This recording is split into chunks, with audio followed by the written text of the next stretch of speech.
মাকড়সারা ভীষণ পরিশ্রম করে এটা তৈরি করে, নিজের শরীরের রস দিয়ে এই জাল বোনে। আপনি কি এটার উদ্দেশ্য জানেন? আসলে মাকড়সা এই জালে ছোট কীটপতঙ্গ ধরে তাদেরকে খাদ্যরূপে গ্রহণ করে। কিন্তু আপনি কি এই কথা জানেন যে একদিন মাকড়সা নিজেই নিজের জালে জড়িয়ে মৃত্যুবরণ করে থাকে? বলুন, কি করেন আপনি এই জাল দেখতে পেলেই মুছে ফেলেন এর অস্তিত্ব, তাই না? তেমনি অন্যদিকে পাখির বাসা, পাখিরাও ভীষণ পরিশ্রম করে এটা তৈরি করে। কিন্তু যদি পাখি একদিন এটা ছেড়ে চলে যায়, তাহলেও লোকে এটা নষ্ট করে দেয় না। কারণটা কি? এর কারণ হলো এর নির্মাণ জীবন সঞ্চারের জন্য করা হয়েছিল, নষ্ট করার জন্য নয়। তাই মনে রাখবেন, জীবনে আপনার পরিশ্রম যতই বেশি হোক না কেন, যদি আপনার লক্ষ্য শুভ না হয়, তাহলে আপনারও বিনাশ নিশ্চিত। তাই সৃজন করতেই থাকুন আর মুগ্ধ হয়ে বলুন, রাধা রাধা।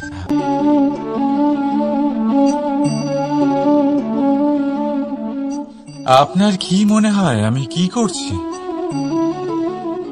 আপনি বলবেন আমি প্রদীপ জ্বালাচ্ছি। সঠিক, কিন্তু প্রশ্ন হচ্ছে যে আমি কি আপনাকে বলেছি যে একে প্রদীপ বলা হয়? না। এই প্রদীপ কি নিজেই নিজের পরিচয় আপনাকে দিয়েছে? না। তাহলে আপনি কি করে জানলেন যে একে প্রদীপ বলা হয়? উত্তর হচ্ছে প্রকাশ, যে স্বয়ং জ্বলে অন্ধকারের মধ্যে সংসারকে পথ দেখায়, সেটাই প্রদীপ। যা নিরাশার মাঝে আশার আলো প্রদর্শন করে, সেটাই প্রদীপ। অপর দিকে আছে সাপ, যাকে না দেখেও তার ফনার আওয়াজ শুনেই লোকে ভয় পেয়ে যায়। তার মানে ব্যক্তির পরিচয় তার কর্মের দ্বারা পাওয়া যায়। তাই আপনার এটা বলার প্রয়োজন নেই যে আপনার পরিচয় কি। এটা আপনার কর্মই নিশ্চিত করবে যে লোকে আপনাকে প্রদীপ ভেবে ভালোবাসবে নাকি সাপ ভেবে ভীত হয়ে থাকে। রাধা রাধা। প্রকৃতি মানুষকে এক বিশেষ শক্তি দিয়েছে, অন্য জীবের থেকে বেশি শক্তি দিয়েছে। স্মরণ শক্তি। এই শক্তি মানুষকে অন্য জীবের থেকে ভিন্ন করে, ইতিহাস রচনা করার প্রেরণা দেয়, জ্ঞানকে বংশানুক্রমে এগিয়েও নিয়ে যায়। আর যারা ভুলে যান, অধিকাংশ সময় তারা উপহাস আর দয়ার পাত্র হয়ে যান। কিন্তু এটাই কি প্রকৃত রূপে সত্য? না। এই স্মরণ শক্তি মানুষের বিকাশে সব থেকে বড় বাধা হয়ে দাঁড়ায়। তার মনকে দূষিত করে দেয়। খারাপ অভিজ্ঞতা, কারোর করা বিশ্বাসঘাতকতা, কারোর কটাক্ষ বেশিরভাগ মানুষই ভুলতে পারেন না, আর তারপর প্রতিশোধ নিতে উদ্যত হন। প্রথমে সময় নষ্ট করেন প্রতিশোধের প্রস্তুতিতে, আর তারপর সময় নষ্ট করেন প্রতিশোধ নেওয়ার সুযোগ খুঁজতে। যদি সন্তুষ্টি পেতে চান, যদি জীবনে আনন্দ পেতে চান, তাহলে স্মরণ শক্তির সদ্ব্যবহার করুন। নিজের স্মরণ শক্তিকে চালনা করুন শুধুমাত্র ভালো কথা আর ভালো স্মৃতির দিকে। জীবনে আনন্দ পাবেন, রাধা রাধা। সময় কত বিচিত্র হয়। সময় আমাদের পক্ষে থাকলে আমরা নিজেদের রাজা মনে করে নিই, আর সেই সময় যদি বিপক্ষে চলে যায় তাহলে নিঃস্ব হতে সময় লাগে না। তাই মানুষের একটা অভ্যেস আছে, খারাপ সময়ের জন্য কিছু সঞ্চয় করা। আত্মীয়, বন্ধু খারাপ সময় পাশ থেকে সরে যায়। যশ, মান প্রতিকূল সময় চিরস্থায়ী হয় না। তাই মানুষ মনে করে অর্থ সঞ্চয় করাই শ্রেয়। অর্থের কোনো হৃদয় নেই যা সময়ের সাথে পরিবর্তিত হবে। সংসার বলে সর্বদা অর্থ সঞ্চয় করতে থাকুন। খারাপ সময় অবশ্যই কাজে লাগবে, কিন্তু আমি বলবো শুভ কর্ম করতে থাকুন, আনন্দে থাকুন, নিজের ওপর আর ঈশ্বরের ওপরে বিশ্বাস রাখুন। খারাপ সময় কখনো আসবেই না। রাধা রাধা। বিরোধিতা এমন এক শব্দ যা শুনে আমরা সবাই ভয় পেতে থাকি। যদি কেউ আমাদের বিরোধিতা করে তা আমাদের সহ্য হয় না। আমরাও কারোর বিরোধিতা করে কোনো শত্রুতা করতে চাই না। এই ধরনের ভাবনা আমাদের মনে আসতেই থাকে। কিন্তু বিরোধিতা এই শব্দ আপনার শান্তির জন্য, আপনার সুখের জন্য কতটা গুরুত্বপূর্ণ তা আপনারা জানেন না। তাই যদি কাল এসে কেউ আপনার বিরোধিতা করে, তখন সবার আগে নিজেকে যাচাই করুন। আপনি কি ভুল করেছেন? আপনার দোষ কি? নিজের মধ্যে কি ত্রুটি আছে সেটা বোঝার চেষ্টা করুন। নিজেকে সংশোধন করার চেষ্টা করুন, তারপর দেখুন বিরোধিতার এই আগুন আপনাকে স্বর্ণ থেকে কুন্দন বানিয়ে তুলবে। বলা হয় এই সংসারে খারাপ বেড়েই চলেছে, কিন্তু তার কারণ এ নয় যে খারাপ মানুষ বেড়ে চলেছে। তার কারণ হলো যে ভালো মানুষ, যাদের ভালো চিন্তা, ভালো বিচারধারা আছে, তারা খারাপের বিরোধিতা করতে পারে না। যদি আপনার সম্মুখে কোনো খারাপ কর্ম হয়, তাহলে তার বিরোধিতা করতে সংকোচ করবেন না, কারণ বিরোধিতার এই আগুন মন্দকে পিছুপা হতে অবশ্যই বাধ্য করে। রাধা রাধা। মানুষ নিজের পরিবারের জন্য কত কিছুই না করে, দিন রাত পরিশ্রম করতে থাকে যাতে তার পরিবারের প্রয়োজন পূরণের জন্য অর্থ রোজগার করতে পারে। কিন্তু শুধু অর্থ রোজগার করাটাই কি যথেষ্ট? আপনি বলবেন, হ্যাঁ নিশ্চয়ই, অর্থ দিয়ে সবকিছু পাওয়া যায়, বিদ্যা পাওয়া যায়, বাড়ি পাওয়া যায়, ওষুধ পাওয়া যায়, আর কত কিছুই না পাওয়া যায়। এইসব একটা পর্যায় পর্যন্ত সঠিক, কিন্তু একটু মন দিয়ে ভেবে দেখুন, যখন কোনো শিশু অসুস্থ হয়ে পড়ে তখন সে ওই তিক্ত ওষুধ কেন খেয়ে নেয়? এই জন্য কারণ ওর পিতা সেই ওষুধ অর্থ দিয়ে কিনেছে? না, বরং এই জন্য কারণ তার পিতা যে তার সামনে দাঁড়িয়ে, তার ওপরে তার বিশ্বাস আছে। বিশ্বাস আছে যে উনি তার কিচ্ছু হতে দেবেন না। এই বিশ্বাস, এই সংস্কার, এই শিক্ষা কখনো অর্থ দিয়ে পাওয়া যায় না। এটা পাওয়া যায় সেই সময় থেকে যা মাতা পিতা তাদের সন্তানের সাথে কাটিয়েছেন। তাই জীবনে অর্থ অবশ্যই উপার্জন করুন, কিন্তু নিজের পরিবারকেও সময় দিন। আনন্দ পাবেন। রাধা রাধা। বিশ্বাস, জীবনে বিশ্বাস কতটা গুরুত্বপূর্ণ। একজন স্ত্রী তার স্বামীর হাত ধরে যে কোনো জায়গায় যেতে পারেন, এর কারণ হলো বিশ্বাস। তার নিজের স্বামীর ওপরে বিশ্বাস আছে। যখন একজন মা তার ছোট বাচ্চাকে কোলে তুলে হাওয়ায় ওঠায়, তখন সেই বাচ্চা ভয়ভীত হয়ে যায় না। তার কারণ হলো বিশ্বাস। তার বিশ্বাস আছে যে তার মা তার কিচ্ছু হতে দেবে না।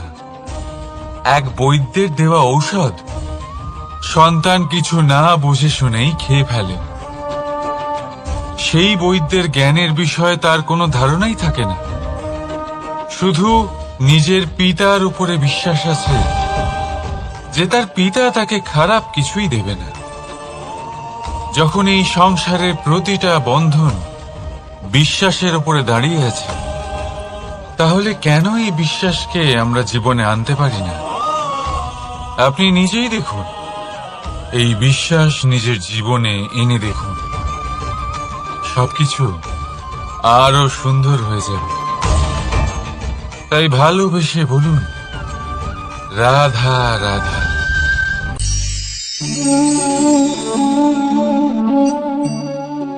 অহংকার, এই শব্দটা সবাই শুনেছেন। বহু মানুষকে আপনি এটা বলতে শুনেছেন যে ওই ব্যক্তির অহংকার আছে, ওই মানুষটির ক্ষমতার অহংকার আছে, ওই ব্যক্তির নিজের রূপ নিয়ে অহংকার আছে, ওই ব্যক্তির নিজের অর্থের অহংকার আছে, ইত্যাদি ইত্যাদি। কিন্তু এই অহংকার, এর অস্তিত্ব হয় কি করে? এবারে একবার এই হাতটা দেখুন। যদি এই হাতের 5 আঙ্গুল উঠে দাঁড়ায়, আশীর্বাদ।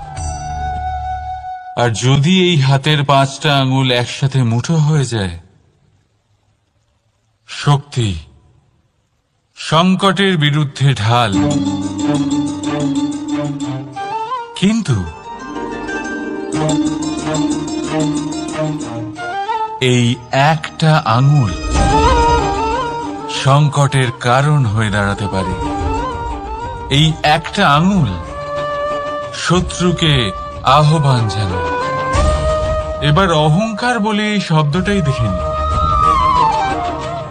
আমাদের থেকে আলাদা হয়ে গেলে হয় অহং।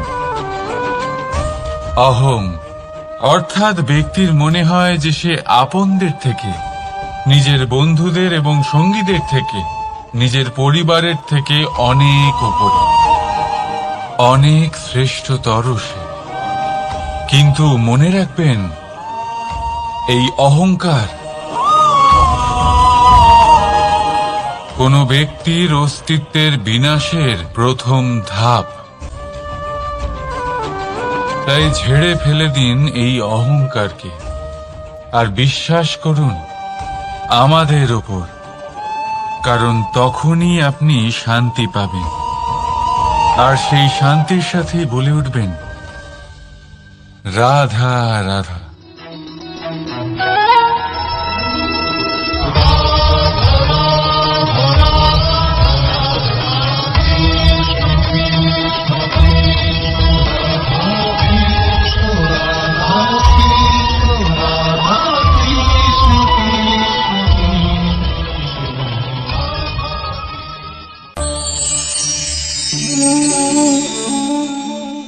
সাফল্য। যদি আপনাকে জীবনে সাফল্য পেতে হয়, তাহলে আপনি একাধিক মানুষ পাবেন যারা একাধিক উপায় বলবে আপনাকে সাফল্য পাওয়ার। দীর্ঘ সময় ধরে পরিশ্রম, চেষ্টা, নির্ধারণ, নিষ্ঠা এই বিষয়ে ভাষণ দিতে থাকবেন। একাধিক রকমের উদাহরণ আপনার সামনে তুলে ধরবেন। কিন্তু আমার এটা মনে হয়, আমরা কেন সেই বিষয়ে কথা বলি না যা মানুষকে অসফল করে তোলে? শুধু দুটো ব্যাপার অসফল হওয়া নিশ্চিত করে। শুধু দুই ধরনের মানুষ বেশিরভাগ অসফল হন। প্রথম তারা যারা ভাবে অনেক কিছু কিন্তু কিছুই করে না, আর দ্বিতীয় তারা যারা অনেক কিছু করতে থাকে কিন্তু ভাবনা চিন্তা না করে। ভাবনা আর কর্ম, এদের মাঝে সামঞ্জস্য রাখা খুব জরুরি। যদি এটা থাকে তাহলে জীবনে কখনো অসফল হবেন না। রাধা রাধা। আপনি অনেককে এই কথা নিশ্চয়ই বলতে শুনেছেন, এই ব্যক্তির দৃষ্টিতে দম্ভ আছে, এই ব্যক্তির চোখের ওপর অহংকারের পর্দা পড়ে আছে, ইত্যাদি ইত্যাদি। চলুন আমি আপনাকে একটা প্রশ্ন করছি। আপনি দেখেন কি দিয়ে? দৃষ্টি দিয়ে নাকি দৃষ্টিভঙ্গির সাহায্যে? ভাবুন। চিন্তায় পড়ে গেলেন নিশ্চয়ই। দৃষ্টি যে কোনো বস্তুর বা যে কোনো মানুষের শুধু বাইরের রূপটা দেখায়, যেখানে দৃষ্টিভঙ্গি আপনাকে সোজা আসল পরিচয়ের সাথে সাক্ষাৎ করায়। উদাহরণ হিসেবে চন্দ্র। চন্দ্র আমরা সবাই দেখেছি। বহু মানুষ আছেন যাদের চন্দ্র অত্যন্ত সুন্দর লাগে, আবার কিছু মানুষ এমনও আছেন যারা এই চন্দ্রের মধ্যেই দাগ খুঁজে বার করেন। এই হলো দৃষ্টিভঙ্গি।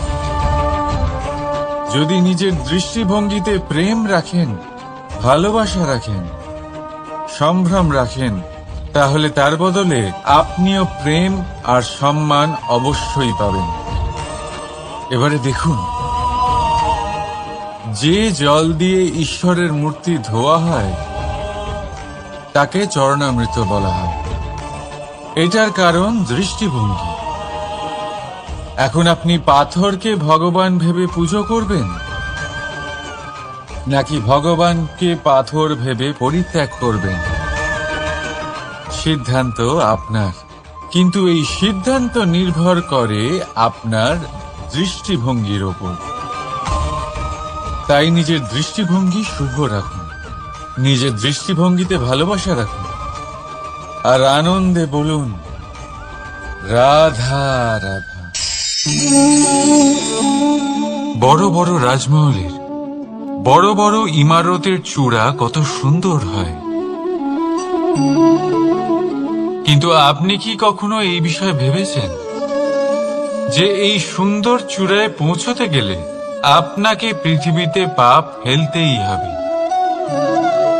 সেই সুন্দর চূড়ায় পৌঁছে দীপ্তি পাওয়ার জন্য আপনাকে একটা কঠিন পথ অবলম্বন করতেই হবে। যদি আপনি কোনো কঠিন পথে না গিয়ে এই পৃথিবীর সাহায্য ছাড়াই শুধু উচ্চতার দিকে অগ্রসর হতে থাকেন, তাহলে সর্বদা অসফল হবেন। সেই জন্য নিজের স্বপ্ন পূরণের এই যাত্রাতে নিজের পথ কখনোই হারাবেন না, নিজের পথ থেকে সরবেন না। যদি এমন করেন তাহলে তো আপনার স্বপ্ন পূরণ হবেই না, তার সাথে আপনি নিজের পথও হারাবেন। রাধা রাধা। কৌতুক অর্থাৎ হাসি, এটা জীবনে কতটা গুরুত্বপূর্ণ। আমরা সর্বদাই হাসতে চাই, আমরা সর্বদা অন্যের মুখে এই হাসি দেখতে চাই। কিন্তু এই কৌতুক অনেক প্রকারের হয়। আর এই কৌতুকের ভিত্তি কি সেটাও খুব গুরুত্বপূর্ণ। কৌতুক কেবল তখনই পাবেন যখন তা শুদ্ধ মন থেকে আসবে। কৌতুক তখনই পাবেন যখন তার সামনের জনকেও হাসিয়ে তার কষ্ট হরণ করবে। এবারে যদি কৌতুক হিংসার থেকে বেরোয়, তখন তা কটাক্ষ হয়ে যায়, সামনের মানুষের মনে আঘাত করে। তারপরে সে তৈরি থাকে যে কখন আপনার উপরে আবার প্রহার করতে পারবে। তাই যদি হাস্য কাউকে ছোট করার জন্য হয়, তা হাস্য নয়, উপহাস হয়ে যায়।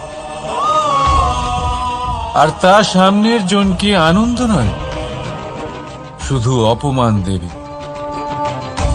আর অপমানিত ব্যক্তির মন তিক্ত হয়ে থাকে।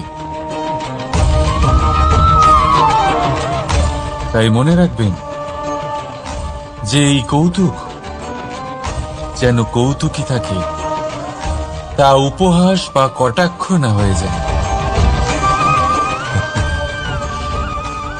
রাধা রাধা।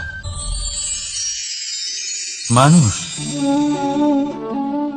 এই শব্দের সূচনা হয় মন থেকে, আর সেই জন্যই হয়তো আমাদের এই মন এতটা গুরুত্বপূর্ণ। এবারে দেখুন না, আমাদের মনই সবকিছু চালনা করে। মনই সেই যে কল্পনা করে। মনই সেই যা কল্পনাকে বাস্তবে পরিণত করার জন্য পরিশ্রম করতে আমাদের প্রেরণা যোগায়। মনই সেই যা লোভের জালে জড়িয়ে পড়ে।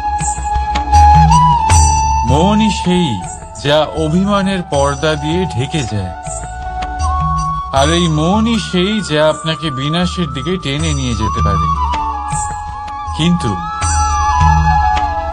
যদি তা পরোপকার করার ইন্ধন পায়, তাহলে এমন কোনো মহান কাজ নেই যা আপনি করতে পারবেন না।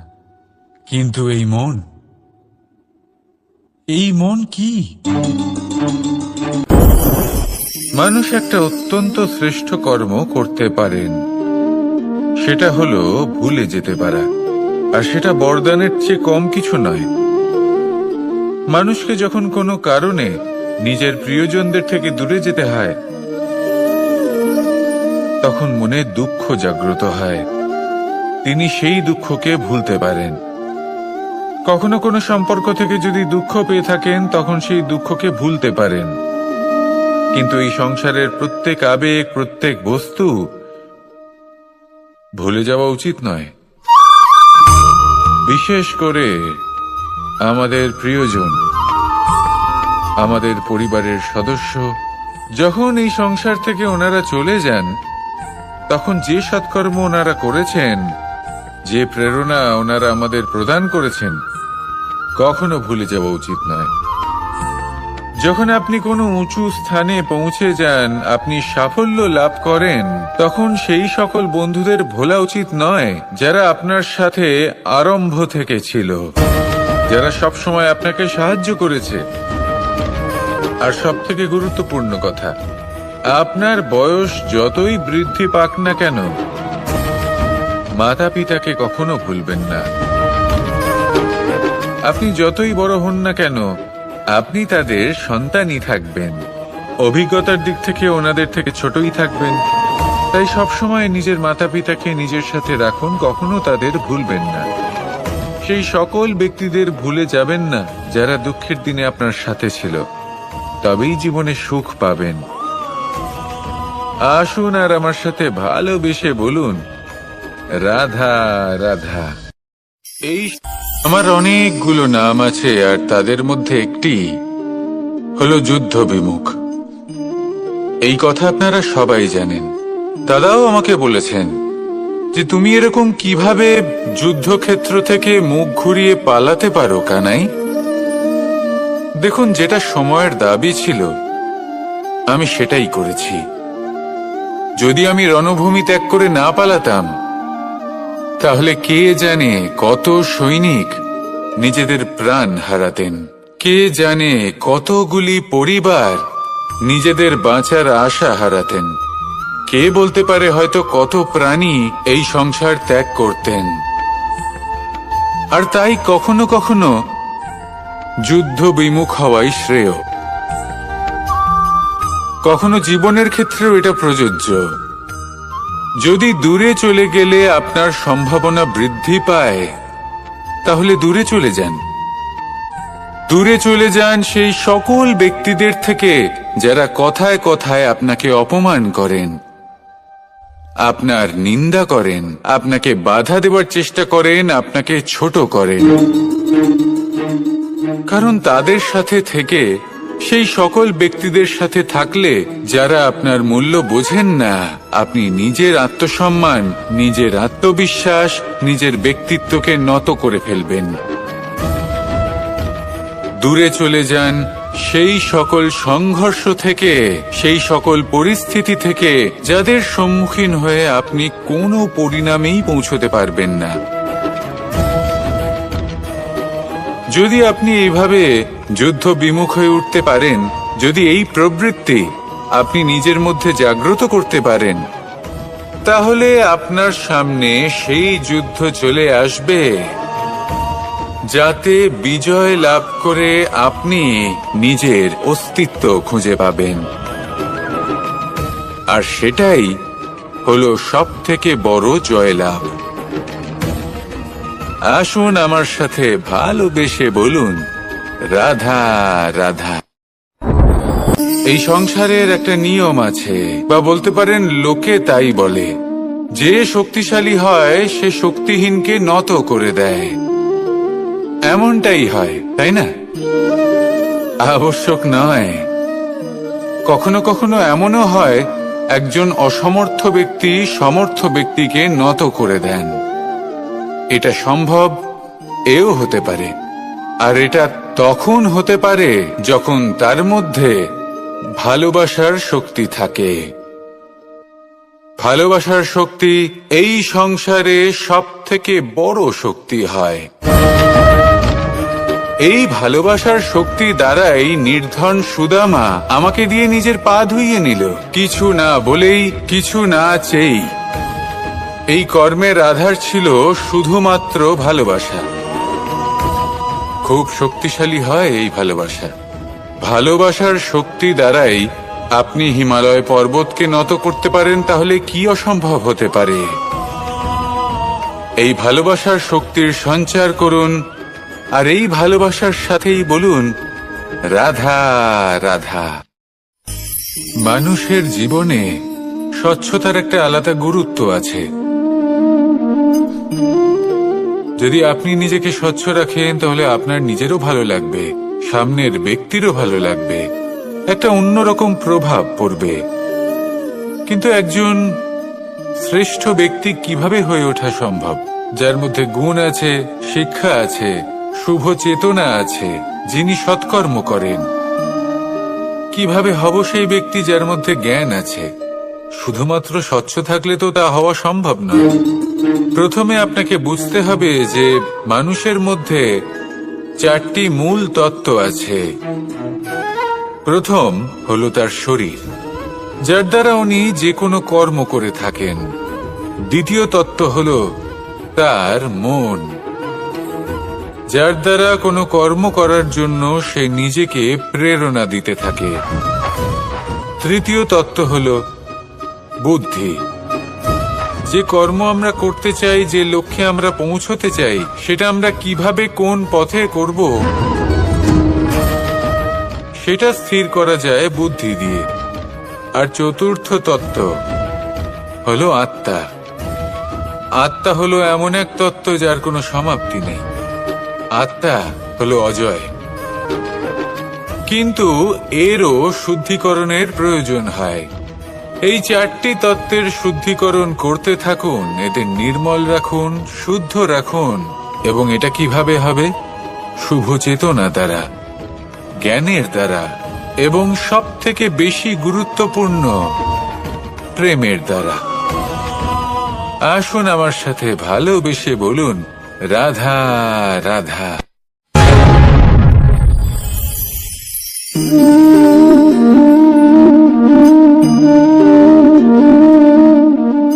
জল এই সংসারের সমস্ত প্রধান তত্ত্বের মধ্যে একটি। এই জল যে কোনো জ্বালা দূর করে, আগুনকে নিভিয়ে দেওয়ার ক্ষমতা রাখে, অবিরল অবিচল ভাবে প্রবাহিত হতে পারে, একে কেউ বাধা দিতে পারে না। এর পথে বাধা সৃষ্টি করলে নিজের পথ নিজেই খুঁজে নেবে, বা সে নিজেই নিজের পথ বানিয়ে নেবে, কিন্তু কখনো থামবে না। এই জল হলো মহান, আর এর একটা মহান গুণ আছে, এর নিজস্ব কোনো রং নেই, কিন্তু যখন মেঘ থেকে বৃষ্টি রূপে পৃথিবীতে ঝরে পড়ে তখন সমস্ত সংসারকে রঙিন করে তোলে। যেখানে খরা হয়েছে সেখানে শ্যামল করে তোলে, যে স্থান শ্যামল সেখানে ভিন্ন ভিন্ন প্রকারের পুষ্প ফুটিয়ে তোলে। এই জল, এই জলের মতন আমাদের হতে হবে। ওর যেমন কোনো রং নেই, আমাদেরও যেন কোনো অহংকার না থাকে।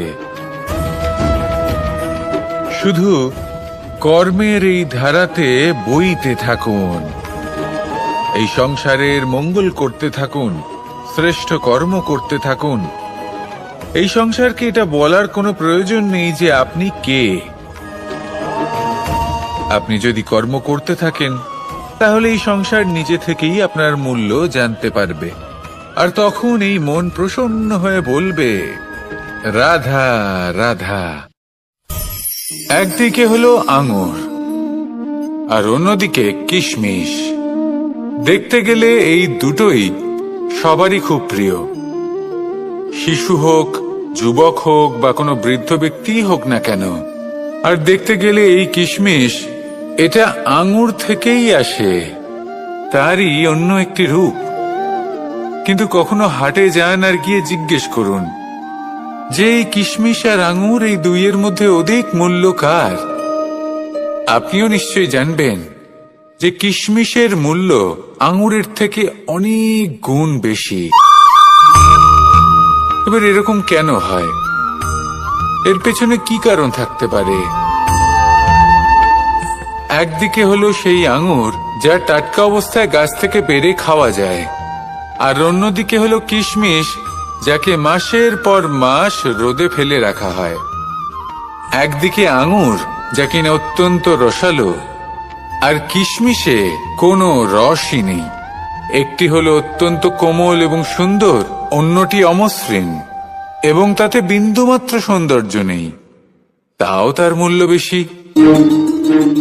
এইসব কেন হয়? এই কারণেই হয় কারণ সেই আঙুর অনেক মাস পর্যন্ত রোদ সহ্য করে থাকে, কষ্ট সহ্য করে থাকে, তবেই সেই আঙুর কিশমিশে পরিণত হয়। এবার জীবনের কড়া রোদ যাকে সহ্য করতে হয়, তার সাথেও এটাই হয়ে থাকে, তারও মূল্য আপনা থেকেই বৃদ্ধি পায়। আপনার জীবনে আপনার গুণ, আপনার প্রতিভা, তা অত্যন্ত গুরুত্বপূর্ণ। কিন্তু যখন আপনি অভিজ্ঞতা লাভ করেন তখনই সেই অভিজ্ঞতা আপনার গুণ এবং প্রতিভাকে আরো অনেক বেশি শ্রেষ্ঠ করে তোলে। তাই জীবনের কঠোর রোদের মধ্যেও দাঁড়িয়ে থাকাটা শিখে নিন, সাহসের সাথে কঠিন পরিস্থিতির সম্মুখীন হওয়াটা শিখে নিন। ঠিক এইভাবেই অভিজ্ঞতা লাভ করতে হয়, আর এই অভিজ্ঞতা আপনার মূল্য বৃদ্ধি করতেই থাকবে, করতেই থাকবে। আর তখন এই মন প্রসন্ন হয়ে বলবে, রাধা রাধা। আমাদের সকলের জীবনেই দুই ধরনের ব্যক্তি থাকেন, বন্ধু এবং শত্রু। তারা হলেন আমাদের প্রিয় বন্ধু, যারা আমাদের জীবনে সবসময় আমাদের পাশে থাকেন। কখনো কখনো আমরা তাদের জন্য কিছুই করি না, তাও তারা আমাদের আনন্দ প্রদান করেন, ভালোবাসা প্রদান করেন। আর অন্যদিকে থাকে আমাদের শত্রু। দেখতে গেলে যখন আমরা জন্ম নিই তখন কিন্তু আমাদের কোনো বন্ধু থাকে না, আমাদের কোনো শত্রুও থাকে না। কিন্তু যত ধীরে ধীরে আমরা জীবনে এগোতে থাকি, আমাদের বয়স বাড়তে থাকে, তখন আমাদের বন্ধু আর শত্রু এই দুইয়ের সংখ্যা বাড়তে থাকে। আর সেই সবকিছু নির্ভর করছে আমাদের কথার ওপর এবং আমাদের ব্যবহারের ওপর। এবারে আপনি যদি কোনো ব্যক্তিকে স্বাগত জানান উদার চিত্তে, ভালোবেসে, তাহলে সেই ব্যক্তি আপনার বন্ধু হবেই হবে। কিন্তু যদি আপনি নিজে হাতে কাউকে সামনে অগ্রসর হতে বাধা দেন, বিনা কারণে তার সাথে খারাপ ব্যবহার করেন, তাহলে তার মনে শত্রুতার বোধ অবশ্যই জেগে উঠবে। আর রইল বিষয় কথার, যদি আপনার কথা মধুর হয় তাহলে সবাইকে আপনি আপন করে নিতে পারবেন। এই কথাই যদি কটু হয় তাহলে আপনার আপনজনেরাও দূরে চলে যেতে পারে। তাই নিজের কথার ওপর সংযম রাখুন এবং নিজের আচরণ উদার করে তুলুন। জীবনে সুখে সুখ থাকবে। আসুন আমার সাথে ভালোবেসে বলুন, রাধা রাধা। এই সংসারে যখনই কোনো সমস্যা আসে, তখন আমরা আমাদের সব থেকে বড় সম্বলের কাছে আশ্রয় খুঁজি, তা হলো আমাদের বিশ্বাস। এবার প্রশ্ন হলো এটাই যে এই বিশ্বাস কার উপর করা যেতে পারে? পরিবারের ওপর, বন্ধুর ওপর, নাকি তাদের ওপর বিশ্বাস করা উচিত যাদেরকে আমরা কখনো সঙ্গ দিয়েছি? দেখুন, এই সংসারে বিপদের সম্মুখীন হলে কে আপনাকে সাহায্য করবে সেটা নির্বাচন করা আপনার হাতে নেই। সেটা সেই সকল ব্যক্তির উপর নির্ভরশীল যে তারা আপনাকে সাহায্য করবে নাকি করবে না। অর্থাৎ যখনই কোনো বিপদ আসে, সর্বপ্রথম তার সম্মুখীন আমাদের নিজেকেই হতে হয়। আর তার জন্য প্রস্তুত থাকা প্রয়োজনীয়, সেই শক্তি, সেই সাহস অর্জন করা প্রয়োজনীয়। দেখুন, যখনই অন্ধকার আসে তখন সবার আগে কে আপনাকে ত্যাগ করে চলে যায়? আপনার নিজেরই ছায়া। এই অন্ধকারের সম্মুখীন হতে হয় অন্তরের প্রদীপের দ্বারা, অন্তরের আত্মা দ্বারা। তবেই আপনি অন্ধকারের ওপর জয়লাভ করতে পারবেন। সেই জন্য যে বিপদই আসুক না কেন, নিজেকে তার জন্য প্রস্তুত রাখা উচিত। সেই সাহস নিয়ে আসুন। এমন কোনো বিপদ নেই যে আপনাকে ভেঙে দিতে পারে। আসুন আমার সাথে ভালোবেসে বলুন, রাধা রাধা। এই সংসারে সব থেকে ভয়ানক এবং গভীর অন্ধকার কোনটা? সেটা যখন মেঘ সূর্যকে ঢেকে দেয় এবং সংসার অন্ধকারাচ্ছন্ন হয়ে ওঠে, নাকি তখন যখন সূর্যাস্তের সময় ঘনিয়ে আসে, সূর্য ঢলে যায় এবং এই সংসারে অন্ধকার ছেয়ে যায়, নাকি সেই অমাবস্যার রাত্রি যখন চতুর্দিকে ঘন অন্ধকার থাকে এবং চন্দ্রমার প্রকাশ কোথাও থাকে না? না, এই সংসারে সব থেকে বেশি ভয়ানক অন্ধকার হলো মানসিকতার অন্ধকার। মানসিকতা খুব গভীর একটা বিষয়। এই মানসিকতাই সত্যের রূপ ধারণ করে এবং আমাদের এই মানসিকতা এবং বিবেকে একটা সূর্য থাকে।